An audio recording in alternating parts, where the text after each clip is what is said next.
Good Thursday afternoon, and thanks for joining us on KARE 11 News Now. I'm Lauren Lemanchek. Now let's get to your headlines. New this afternoon, Governor Walz says final work on a budget deal for Minnesota should be done today.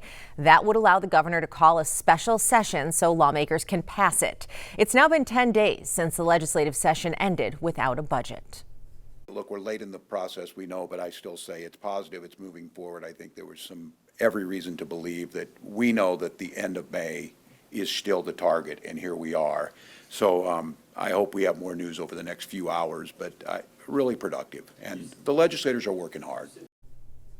Once again, our state lawmakers are running up against a deadline, and this time there's even more at stake. After failing to complete the budget during last week's legislative session, they must now finish by this Sunday or state employees will start getting layoff notices. Danny Spiewak brings us the latest from the Capitol.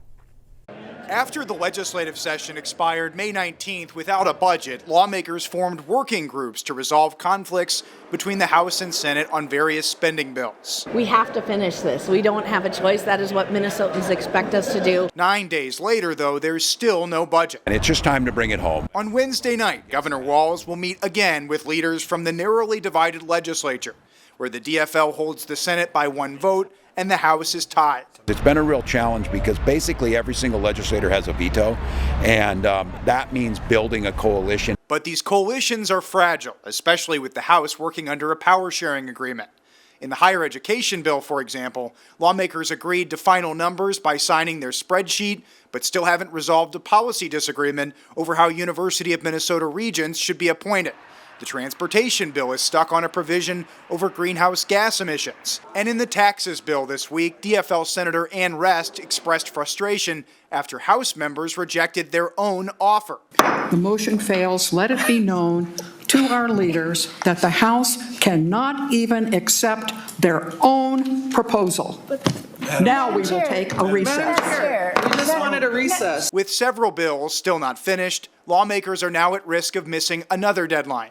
If the budget isn't in place by this Sunday, June 1st, the state will be obligated to send layoff notices to employees, warning of a potential government shutdown in 30 days. I think the most important message we can send is please do the job you were elected to do and do it in a timely manner. Union leader Bart Anderson represents thousands of state employees. Our members are left feeling like they're pawns in a political game, and that's not what they were employed to do.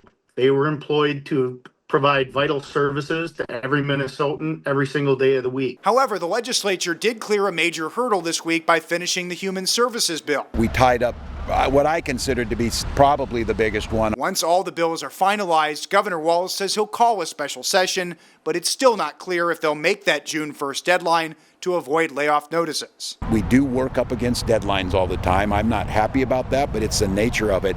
But we're going to get it done. So if they go out, there will be letter of the law to get that done, but it's not because there's not going to be a budget. Also new today, emergency officials say the three main wildfires burning in northern Minnesota are mostly out. The Munger Shaw, Camp House, and Jenkins Creek fires have scorched tens of thousands of acres of land, but all are over 90% contained. Meantime, there's an emergency closure in the Boundary Waters Canoe area while the Horse River fire is being knocked down. It's between Jackfish Bay and Lower Basswood Falls near the Canadian border. That area is so remote that fire crews can only get in by canoe or by rappelling from a helicopter. Officials say there have been close to 1,000 wildfires already this season. They expect that number to go up. Breaking this afternoon, a federal appeals court is allowing the Trump administration's tariffs to stay in place. That's after a panel of 3 judges issued a ruling Wednesday, blocking several of those tariffs from taking effect. In that ruling, the U.S. Court of International Trade ruled that the president exceeded his authority in imposing the tariffs on U.S. trading partners. The decision today, though, pauses that lower court's decision until at least June 9th, when both sides have submitted arguments over whether the case should be paused while an appeals court weighs the issues in the case. 3 judges of the U.S. Court of International Trade disagreed and brazenly abused their judicial power to usurp the authority of President Trump to stop him from carrying out the mandate that the American people gave him.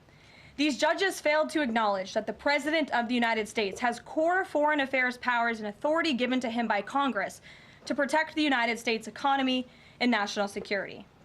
Congress had created the National Emergency Act to provide the congressional framework to strike down improper IEPA use. The courts should have no role here. There is a troubling and dangerous trend of unelected judges inserting themselves into the presidential decision-making process. America cannot function if President Trump, or any other president for that matter, has their sensitive diplomatic or trade negotiations railroaded by activist judges. Happening this afternoon, opening statements in the Derek Thompson murder trial. He's charged with several counts of third-degree murder and criminal vehicular homicide for a high-speed crash in Minneapolis that killed 5 young women. But a major ruling could make this case more difficult to prove. Judge Carolina Lamas is allowing Thompson to try to pin the blame on his brother DeMarco by claiming DeMarco was the one driving. Now, you may remember last year, Thompson was found guilty on federal drug and firearm charges in that crash. Now, he claims the drugs and the gun belonged to his brother.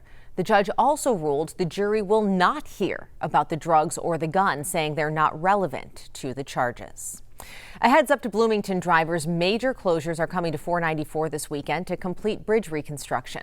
Starting Friday night at 10, 494 will be closed in both directions between Highway 100 and Highway 77. The ramps along that stretch closed 2 hours earlier at 8. Detours will be in place through 5 a.m. on Monday.